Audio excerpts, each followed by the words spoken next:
দিয়েছে তো তোমার কি সমস্যা?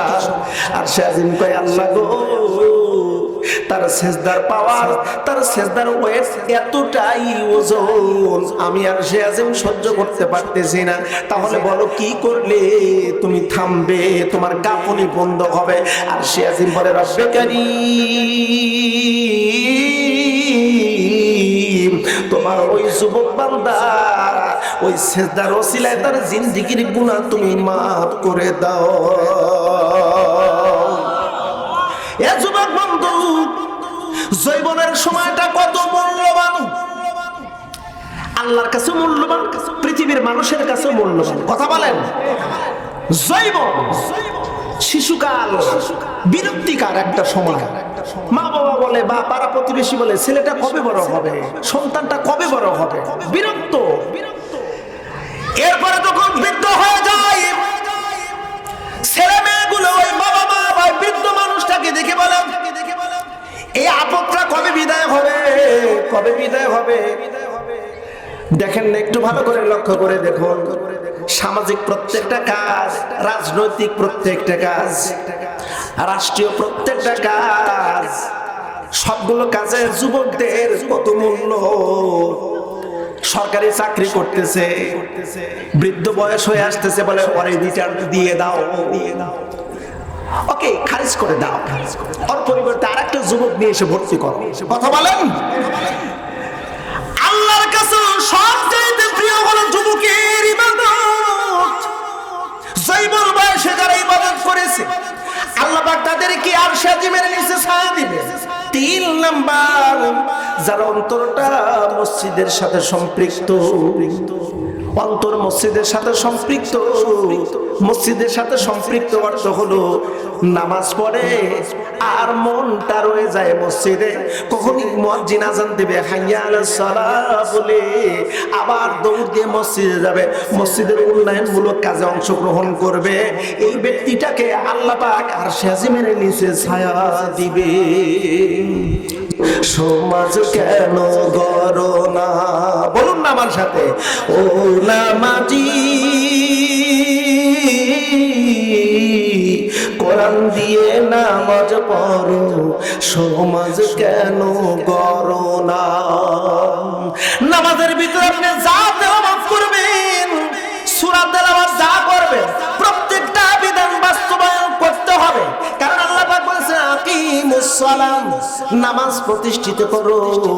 আমি অনেক মুফাসসিরকে জিজ্ঞেস করেছি, অনেক আলেমকে জিজ্ঞেস করেছি, উত্তর দিতে পারে নাই, সঠিক উত্তর দিতে পারে নাই, ব্যর্থ হয়ে গেছে। আকিমুস সালাম, নামাজ প্রতিষ্ঠিত করা একটা জিনিস, আর নামাজ আদায় করা আরেকটা জিনিস।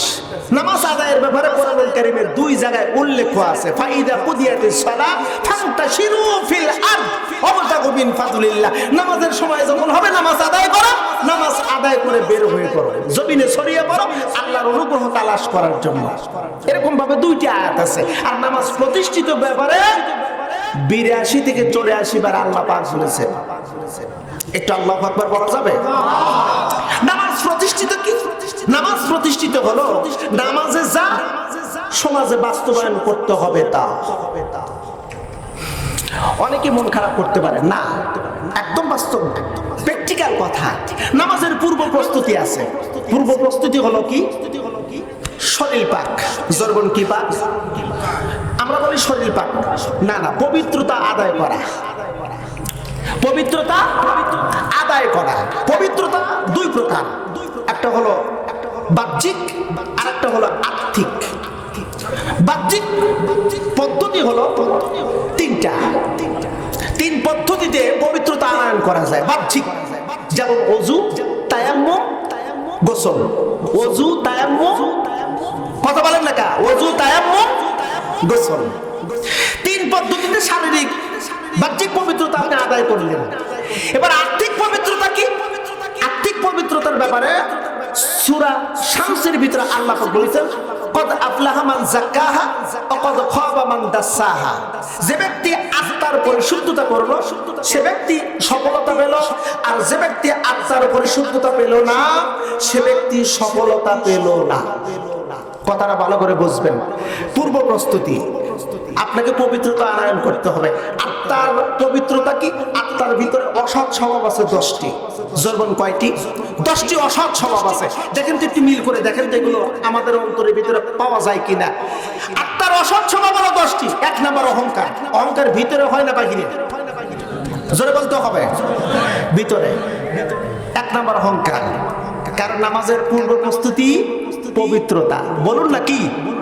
জোরে বলেন না। আমি হ্যাঁ ভাই, আমি শুনেছি নাকি এখন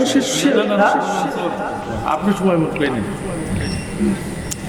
12টা আমার কেবল হলো 56 মিনিট। আলোচনা শেষ করে দেবো। খুব গুরুত্বপূর্ণ বিষয়। হয়তো আর কোনোদিন আসতে নাও পারি, তবে কথাগুলো একটু লিখে রাখেন। একদল নামাজি কেন জাহান্নামী হবে, এটা একটু লিখে রাখেন। নামাজিও জাহান্নামে, নামাজ পড়ে 5 ওয়াক্ত তাহাজ্জুদ সবকিছু করবেন, জাহান্নামী হবে। কেন হবে লিখে রাখেন। পবিত্রতা হলো নামাজের পূর্ব প্রস্তুতি।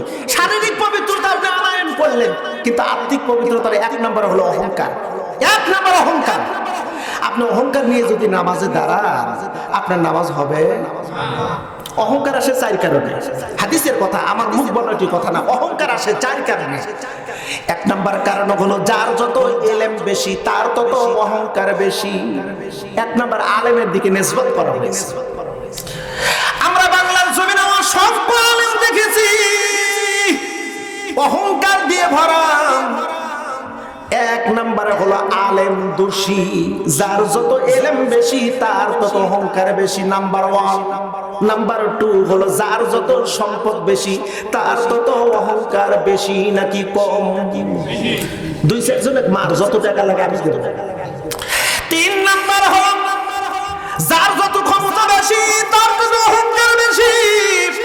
ক্ষমতা আবার 3 প্রকার: শারীরিক ক্ষমতা, বংশীয় ক্ষমতা, আর দলীয় সরকারি ক্ষমতা।